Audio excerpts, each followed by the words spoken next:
बिस्मिल्लाहिर्रहमानिर्रहीम। अस्सलामुअलैकुम। आप देख रहे हैं साहिबान न्यूज। मैं हूं आपकी मेजबान ईशा यासीन। शामिल करेंगे अहम खबर।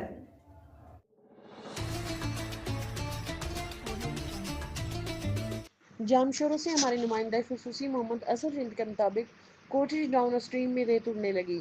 माहीगीर नकल मकानी करने पर मजबूर हो गए। गुलाम मोहम्मद ब्रिज में पानी की कम सतह होने की वजह से दरियाए सिंध में रेत उड़ने लगी। इर्द गिर्द इंसानी आबादी को पानी की फराहमी में काफ़ी मुश्किलात का सामना है।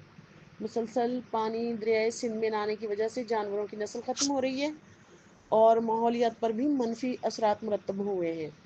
कोठरी डाउन स्ट्रीम में पानी न होने की वजह से इंडस डेल्टा खतरे की तरफ तेजी से बढ़ रहा है, जिसकी वजह से समंदर हज़ारों एकड़ ज़मीन अपनी लपेट में ले गया है। देखते रहिए साहिबान न्यूज़ HD नसरीन अनवर के साथ।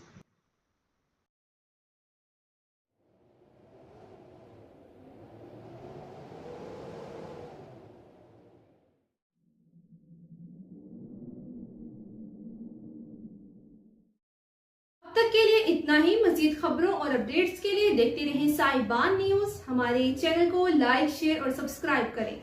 जुड़े रहें हमारे साथ और देखते रहें साहिबान न्यूज।